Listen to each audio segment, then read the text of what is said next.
Hello साथियों, मेरे इस चैनल पे फिर से आप सभी का स्वागत है। जैसा कि आपको पता है कि हम अपने चैनल पे बीपीएससी एईडीओ के लिए कुछ सिलेक्टेड और महत्वपूर्ण करेंट अफेयर्स करवा रहे हैं।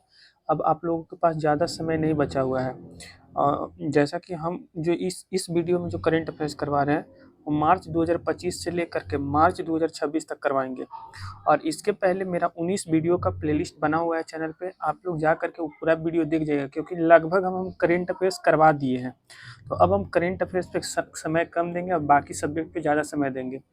तो चलिए शुरू करते हैं। और अगर आपको एडिटेड नोट्स का पीडीएफ चाहिए होगा तो आप इस नंबर पे मैसेज कर दीजिएगा। चलिए, आज का मेरा पहला क्वेश्चन है, स्ट्रेट ऑफ हार्मुज के रास्ते भारत आने वाले जहाज़ों की सुरक्षा के लिए भारतीय नौसेना के द्वारा कौन सा ऑपरेशन चलाया गया? ध्यान से समझिएगा। State of Hormuz state of Hormuz के रास्ते भारत आने वाले जितने भी जहाज हैं उनकी सुरक्षा के लिए भारतीय नौसेना के द्वारा एक ऑपरेशन चलाया गया। इस ऑपरेशन का नाम है ऑपरेशन ऊर्जा सुरक्षा। तो याद रखिएगा, स्ट्रेट ऑफ हॉर्मुज के रास्ते जितने भी भारतीय जहाज भारत आ रहे हैं, वो एलपीजी और साथ ही साथ कुछ तेल लेकर के भारत आते हैं।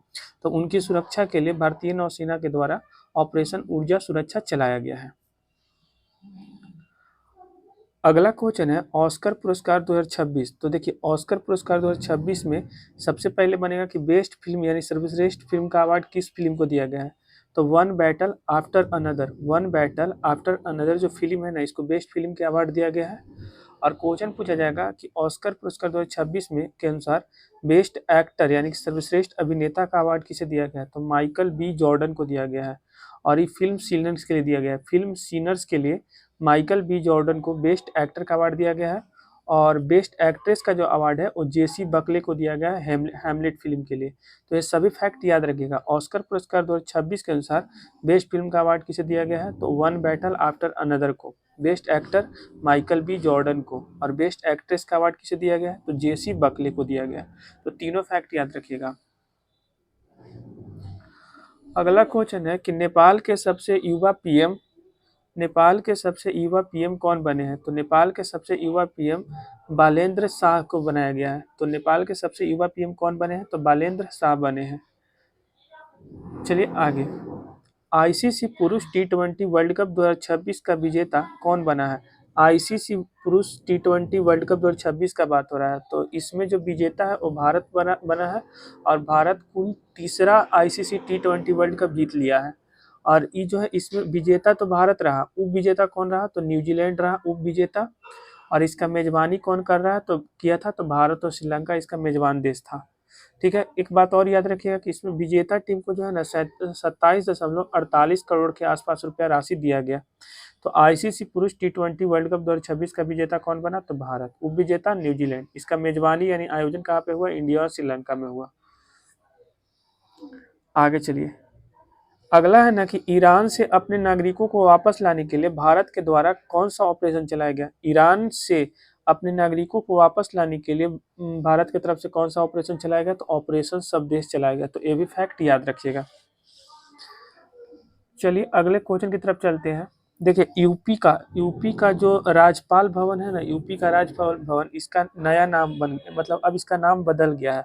तो यूपी के राज्यपाल आवास का नया नाम क्या बना है? तो जन भवन बना है।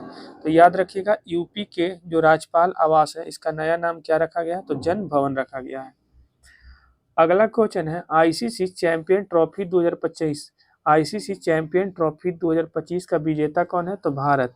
और भारत जो है ना, आईसीसी चैंपियन ट्रॉफी को 3 बार जीत चुका है। इसके पहले बताया कि भारत जो है आईसीसी टी20 वर्ल्ड कप को 3 बार जीत लिया।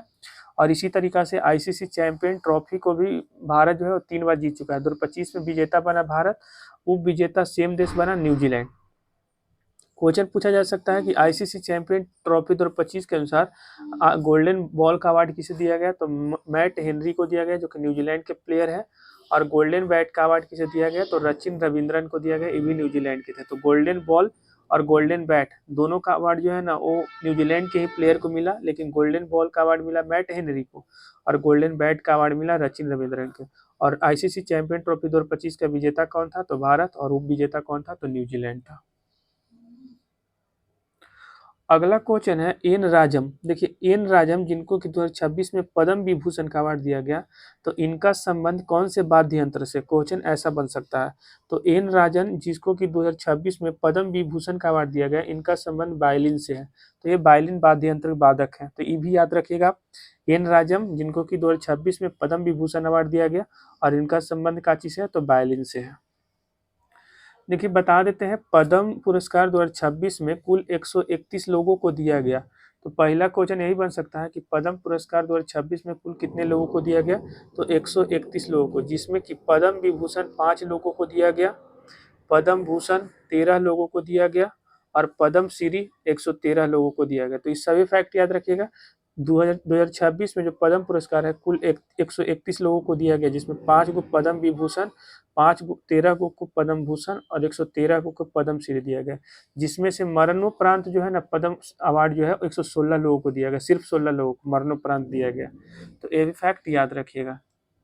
इसके अलावा राष्ट्रीय जांच एजेंसी एनआईए, ध्यान से सुनिएगा, राष्ट्रीय जांच एजेंसी एनआईए का महानिदेशक वर्तमान में किन्हें बनाया गया है या किन्हें नियुक्त किया गया है, तो राष्ट्रीय जांच एजेंसी एनआईए के महानिदेशक राकेश अग्रवाल को बनाया गया। तो ये भी फैक्ट याद रखिएगा, राकेश अग्रवाल जो है वर्तमान में राष्ट्रीय जांच एजेंसी के महानिदेशक हैं।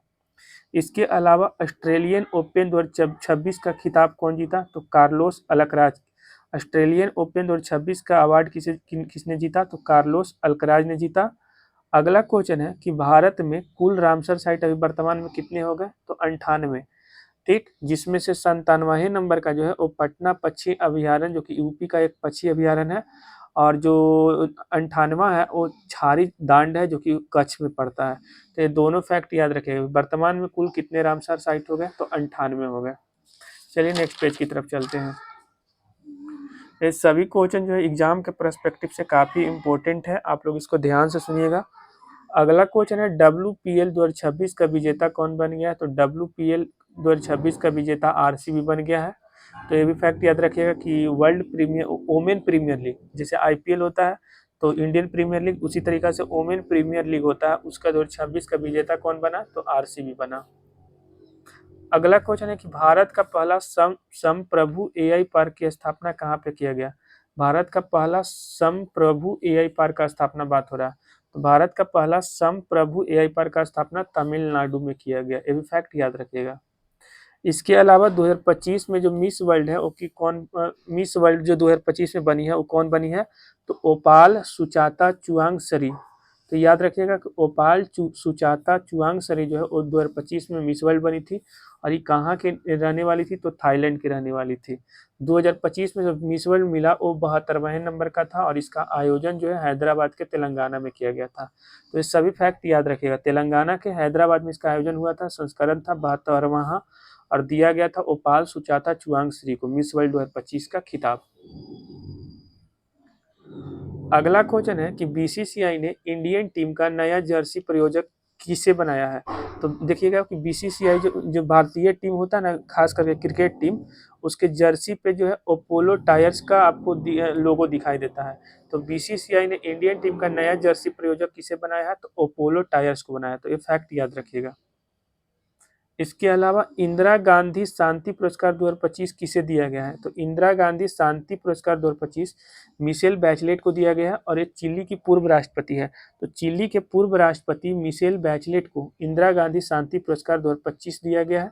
तो ये फैक्ट याद रखिएगा। और ये जो अवार्ड है इंदिरा गांधी शांति पुरस्कार 2025, ये इंदिरा गांधी शांति पुरस्कार इंदिरा गांधी के याद में दिया जाता है। इंदिरा गांधी क्या है, तो भारत के पूर्व प्रधानमंत्री रह चुकी है।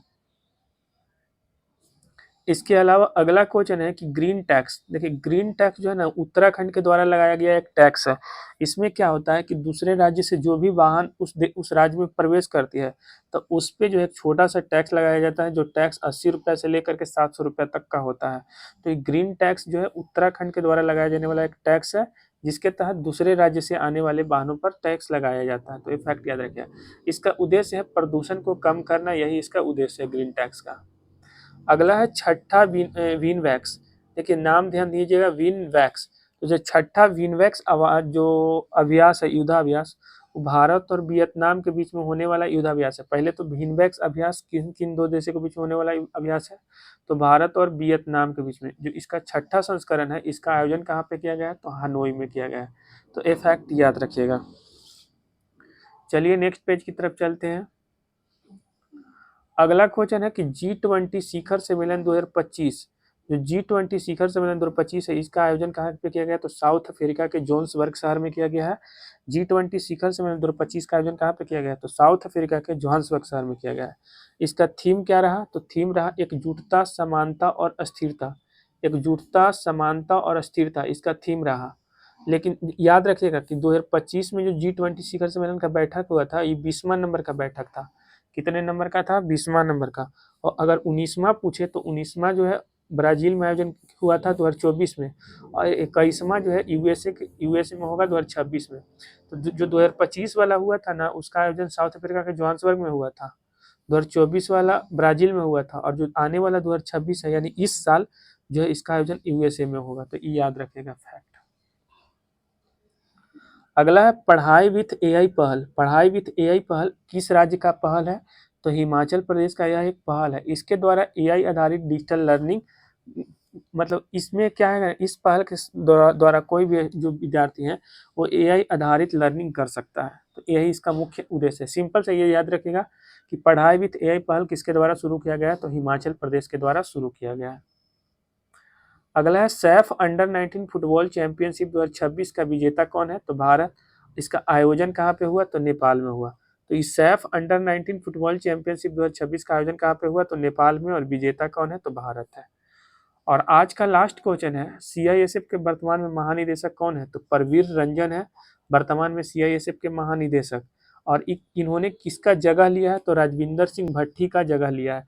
तो सीआईएसएफ के वर्तमान में जो महानिदेशक का है तो परवीर रंजन है, और इन्होंने राजविंदर सिंह भट्टी का स्थान लिया है।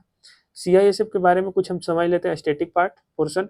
सीआईएसएफ का स्थापना 10 मार्च 1969 को हुआ था। इसका हेड क्वार्टर नई दिल्ली में है, और इसका फुल फॉर्म है सेंट्रल इंडस्ट्रियल रिजर्व फोर्स। तो ये सारा फैक्ट आप याद रखिएगा। बाकी आप लोगों को मेरा वीडियो कैसा लगता है आप लोग कमेंट करके बताइएगा, और चैनल को सब्सक्राइब कर लीजिएगा, क्योंकि एग्जाम से पहले हम आपको बहुत कुछ देने वाले हैं।